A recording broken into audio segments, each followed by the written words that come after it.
Hello, this is Dr. Grande. Today's question is, can I analyze the case of Dr. Joe Gao? Just a reminder, I'm not diagnosing anybody in this video, only speculating about what could be happening in a situation like this. If you enjoyed this video, please like it, subscribe to my channel, and consider supporting me on Patreon. I'll put the link to Patreon in the description for this video. First, I'll look at the background of this case, move to the timeline of the incident, then offer my analysis. Joe Gao was born on October 11, 1960, in a small town 40 minutes east of Rochester, New York. In 1982, he graduated with a bachelor's degree in journalism. In 1985, he earned a master's degree in speech communication, and in 1989, he earned a PhD in speech communication. Joe worked various jobs in higher education before being hired in 2007 by the University of Wisconsin system. He took over as the Chancellor of the La Crosse campus in February of that year. This is just one of 13 campuses in the system. A Chancellor in the UW system is essentially the CEO of the campus. Above the position of Chancellor would be the President of the entire system. In 2014, Joe married a professor named Carmen Wilson. She was actually on the committee that selected Joe as Chancellor. In 2015, the couple started recording adult videos, but they were not posted publicly. For some reason, they had an affinity for recording videos with professional adult film actors. The couple wrote 2 books under the pseudonyms Jerry and Jay Hart. Both books were about their experiences with the adult entertainment industry. In 2018, Joe invited an adult film actor named Nina Hartley to speak at UW La Crosse.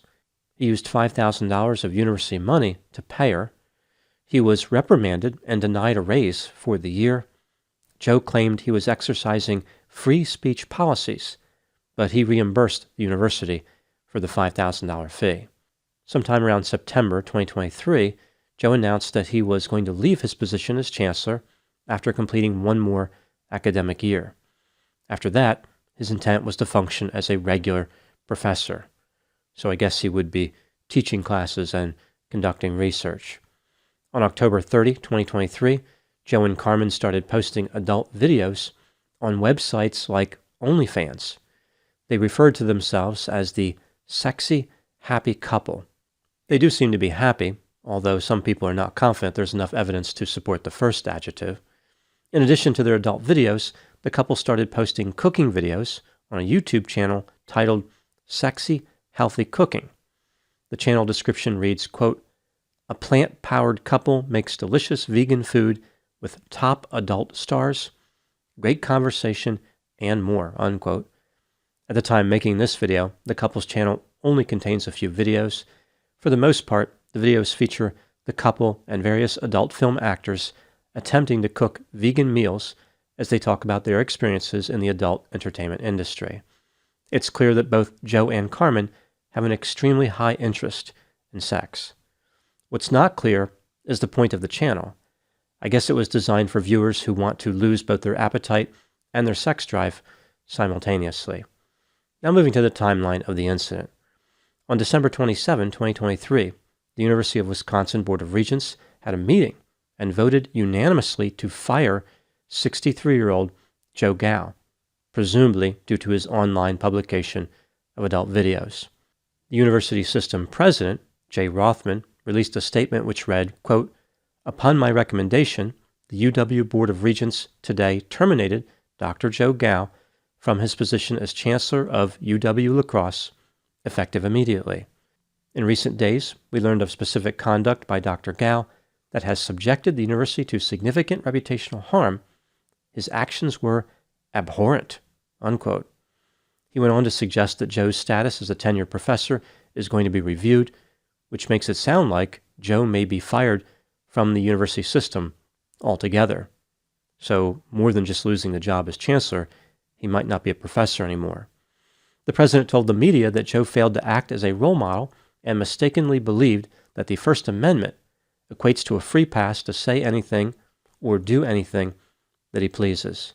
He further stated, quote, "Good judgment requires that there are and must be limits on what is said or done by the individuals entrusted to lead our universities," unquote.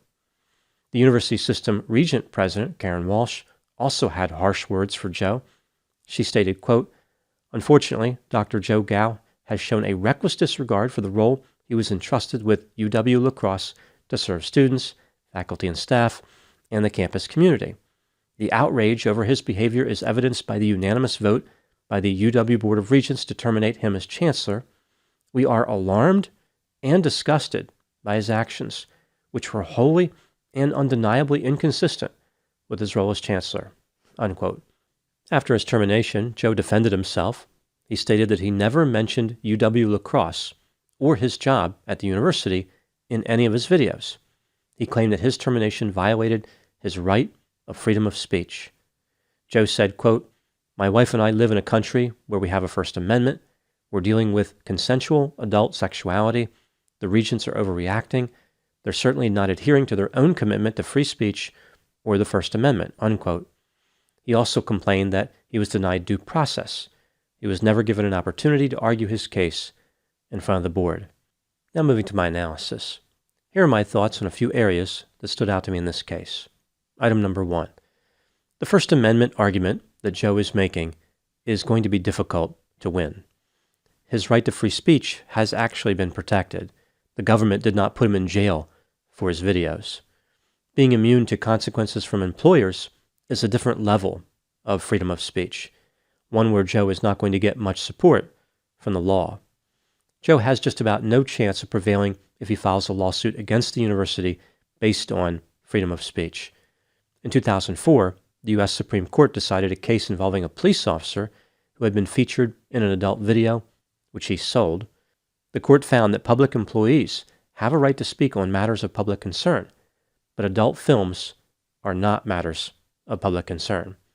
Furthermore, the courts have been particularly sympathetic to public entities who remove top-ranking officials. The university system has the authority to act on their belief that Joe's behavior was inconsistent with their values.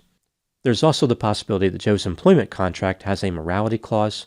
He said that he could not recall any code of conduct being contained in the document, but did indicate that the document mentioned setting a good example. Item number 2. Joe and Carmen were well aware that their behavior would attract negative attention if it was discovered. In one of their books, they expressed how they were fairly certain a scandal would ensue if their behavior was revealed. Furthermore, they acknowledged that their careers would likely be ruined. Joe indicated that his online publication of the videos was designed to test the university's commitment to free speech. It seems clear that this was not a case where Joe was caught with his pants down.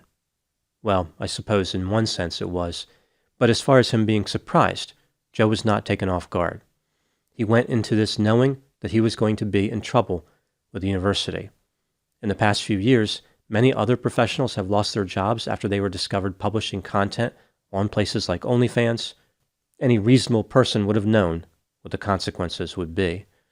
Item number 3. Why did Joe Gao make the videos public? This is just a theory, my opinion. Joe may have been frustrated by the negative attitude that professionals in higher education have toward the adult entertainment industry. Clearly, it's an industry that he really enjoys and respects. He believes that it should be protected under the First Amendment as far as consequences from employers. In order for this protection, which doesn't currently exist, to be recognized someday, a brave individual has to stand up and fight. I think that's what Joe is trying to do. It's not about his job as Chancellor. He was giving that up anyway. This is about expanding freedom of expression. I believe that Joe's plan was to attract a negative response and put up a fight, or put in a way consistent with Joe's preferences. Joe wanted to get a rise out of the university and go out with a bang. No matter what happens, he is going to maintain a stiff upper lip. This is not difficult for him. After all, achieving this status with body parts is his specialty. Item number 4. Joe may not be able to win as far as the law, but is he right at a moral level? He has mentioned that he has done nothing illegal, and his videos feature no violence. It's not like he's breaking into people's houses and putting on these performances. The videos are only available on specific websites that people must deliberately seek out if they want to watch Joe and his wife. It is very easy, and highly advisable, to avoid witnessing this couple's explicit escapades. The morality component of the situation is a bit tricky because society gets to decide what is moral and what is not. Historically, both liberals and conservatives have sided with public institutions that want to fire people for violating a moral code. On this topic, the courts have accurately reflected the will of the people. There are not a lot of people who vociferously support the rights of those involved in the adult entertainment industry. There is no tidal wave of public sentiment behind what Joe is doing. I think that's really part of Joe's difficulty.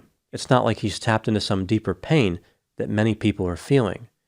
What he is complaining about is not a problem that people are really having on any significant scale. Put another way, I don't think anybody really cares about his mission.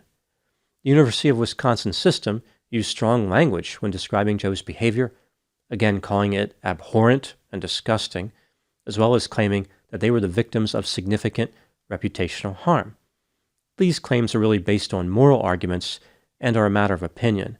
They reveal the university system's contempt for adult videos, which probably mirrors the contempt that many people have. Here's how I look at this situation. An employer should not fire an employee for engaging in lawful activity, especially when the employee kept it separate from the employer. If somebody is not hurting other people, then live and let live.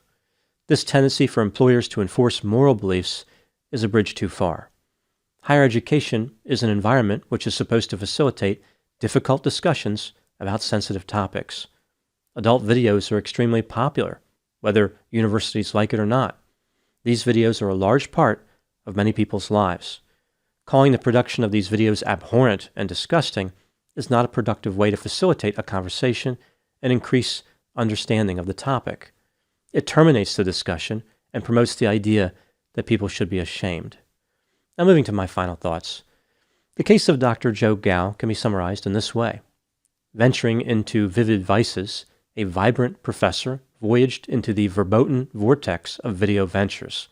He vanished violently from his vocation as University Chancellor after videos and a vegan vlog were viewed. He voiced his violated freedom of expression. Ultimately, he was valiantly vying for a vision vastly void of validation. Those are my thoughts in the case of Dr. Joe Gao. Please put any opinions and thoughts in the comment section. They always generate an interesting dialogue. As always, I hope you found my analysis of this topic to be informative. Thanks for watching.